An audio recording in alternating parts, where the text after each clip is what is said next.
So much has not been said in our series together, being changed by the Qur'an. And so I'm not going to try to say it all tonight. But I have a personal request from everyone here to just keep me in your prayers, because I find myself between two flames. One flame is that I should not do what I may intend on doing soon, which is penning this topic into a book.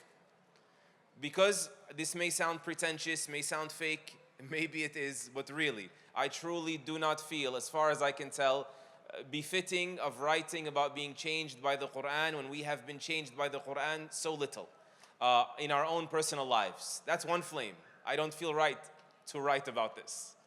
On the other end, I am deeply desirous of jump-starting the Ummah's return to the Qur'an as it should be, rightfully placed in their lives.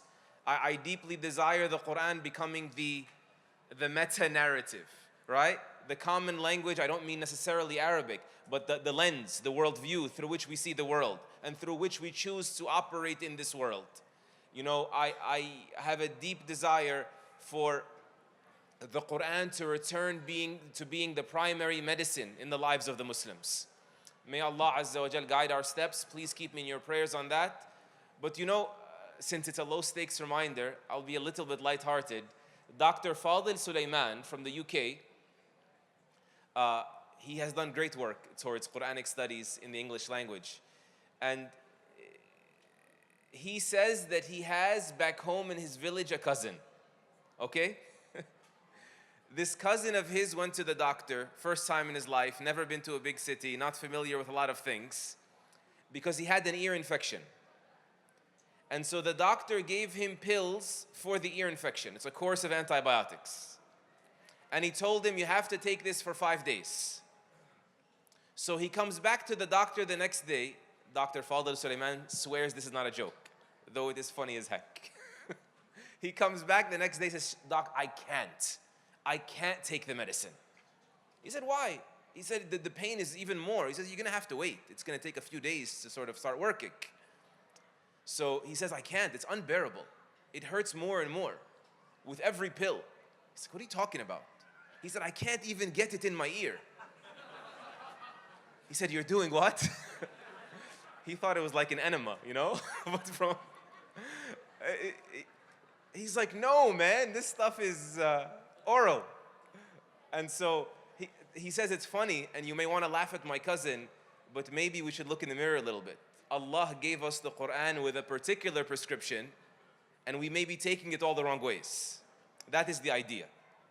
I hope I at least started the conversation in our heads this Ramadan that it's not a riddle. It's not some secret code that I'm sharing with you. The ayat and ahadith are innumerable. Some of which that I did not mention when Allah says, يُقَالُ لِصَاحِبِ الْقُرْآنِ. It will be told to the companion of the Qur'an. Somebody who keeps the company of the Qur'an close, right? He said, sallallahu alayhi wa sallam, إِنَّ لِلَّهِ أَهْلِينَ مِنَ النَّاسِ. There are certain people that are the people of God among humanity. هُمْ أَهْلُ اللَّهِ وَخَاصَّتُهُ. They are the exclusive servants of God. They are أهل القرآن, the family of the Qur'an. So the Qur'an to be like a family member for you, to be like a best friend to you, to be a lifelong relationship. I hope we've spoken a little bit about this, about, you know, the obsession of quantity over quality, if there's even quantity in our life, right? Moving away from that, inshallah. A lifelong relationship. Can you imagine, as we said, Umar took him 12 years, Ibn Umar 8 years, radiallahu al jami' to memorize Al-Baqarah, because they would stop at every 10 ayat and figure out how am I supposed to apply this, right? Imagine you spent 10 years just on one surah. Imagine you spent one night every week attending the masjid here in the tafsir classes on Friday nights, right? Your relationship will become different, but once you meet the Qur'an halfway, if that's even an appropriate phrase. You know, it is said, and you know, critics of Islam love to cite that like the old copies of the Qur'an were burned. This is ridiculous, not going to unpack it here. Yes, there was a standardization and people volunteered. There was no forceful, acquisition or appropriating of the Qur'an's copies. Some people, like Ibn Mas'ud radiallahu anh, didn't want to burn his copy. Why didn't he want to burn his copy? This is my personal Qur'an. I may have in the margins like 20 years of notes here. Imagine having that kind of relationship with the Qur'an. And so this is what I'm calling you to, inshallah, a Qur'an diary, a Qur'an journal, a Qur'an circle. A good friend of mine, his name is Amir Abbas, he started a platform, a non-profit alternative to social media that is Qur'an-centric called Qur'anReflect.com. No ads, not for profit. It is, you're not allowed to speak about anything but Qur'an. You got to pick the ayah that you're going to speak on before you post. And you can make some of your posts private between you and Allah, and others to share, and to make it a community of Quranic discourse.